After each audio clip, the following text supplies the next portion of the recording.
Salvador from California, listening to the podcast and your comments of why nobody feels like stars. Obviously, the over-reliance on 50-year-olds and horrendous creative is a massive part of it, but another I thought of was age. Being a younger wrestling fan, I didn't live through the Attitude Era and don't have nostalgia for guys like Austin, Rock, and Triple H.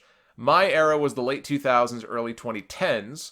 There are guys now on the current roster who I do see as stars, like AJ Styles, The Shield, and Kevin Owens. The Shield specifically have been in some of my all-time favorite WWE moments. My point is, being at the peak of my fandom, these people have become stars in my eyes because I associate them with my favorite moments. Do you think that older people who live through... What do you mean by that?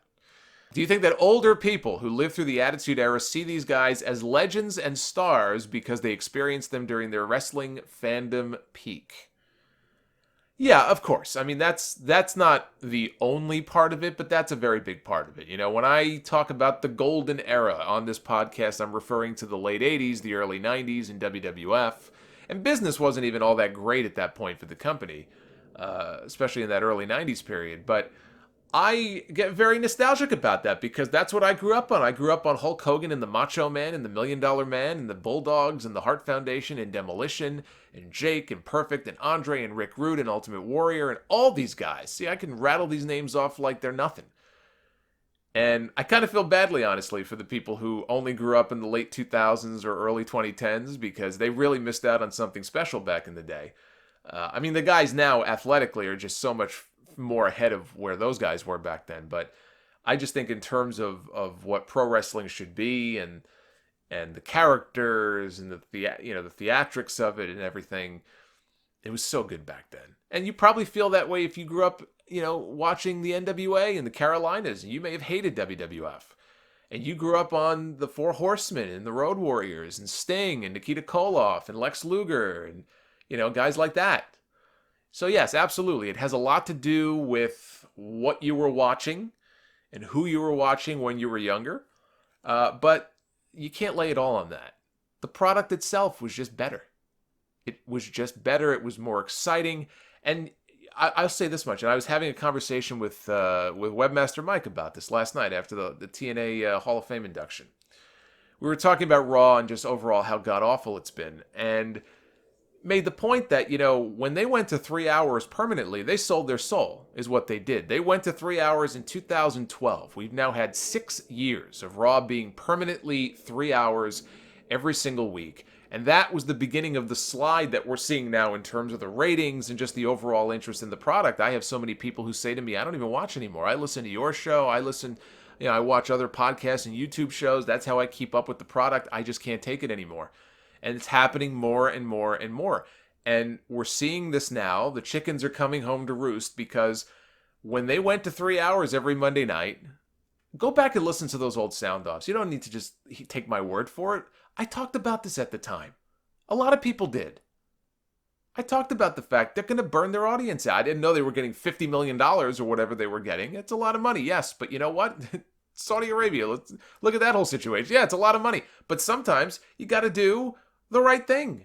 You got to make some other move that in the end is going to work out for your company and sacrifice money. So yeah, they make a lot of money off that third hour of Raw, but look what's happened. Look what they've done. Look at all the people they've chased away. Look at all the people they've burned out.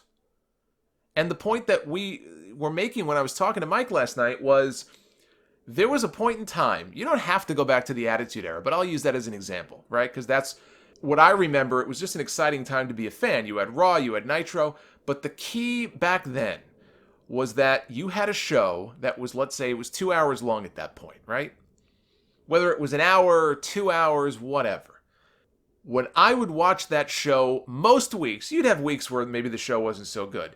Most weeks, I would watch that show, and when it was over, and the little copyright notice would come on in the corner of the screen, I was pissed. Because I wasn't ready for it to be over. I couldn't wait until the next week to find out what was going to happen next. Or see who was going to jump ship from one show to the other, or what the big main event was going to be. Maybe it was a big championship match, whatever. It left me wanting more. The addition of that third hour of Raw was the beginning of the end. Because what it did was, it created a situation on what is supposed to be the big flagship show. I mean, now there's just such an oversaturation of content. It's just ridiculous. I mean, they have 15 different shows now. But I'm just using Raw as an example. The minute that people realized I don't have time for this, I can no longer watch the entire show in full every single week. So I'll miss the first hour. Or maybe this week I'll just miss Raw altogether. And that starts happening and you realize, hey, wait a minute, I missed Raw this week, or I missed the first 2 hours of the show. I didn't really miss much. Huh. And that's the beginning of the end. Once people realize that they don't have to watch anymore because nothing really happens, nothing ever really changes, it's not must-see, there's no reason to be plopped down in front of the television to watch every single minute of every hour of these shows, the shows become expendable. They're no longer important anymore. They're no longer must-see, and people can go do other things or go watch something else. And I'm telling you, that was the beginning of the end right there. Adding that third hour of Raw, I hope the money is worth it. I really do. I hope in the end the money for them was well worth it, because I can only imagine the number of people that they have chased off in the years that have followed because the show is so unnecessarily bloated. People get overwhelmed. They just feel like, I don't have time for this. I can't possibly watch everything. Whereas before, I couldn't get enough of this stuff. I felt like if I missed even 5 minutes of this, I was missing out on something big. I was going to be out of the loop on something big. Ask yourself that question. Do you really have that feeling now when you watch these shows?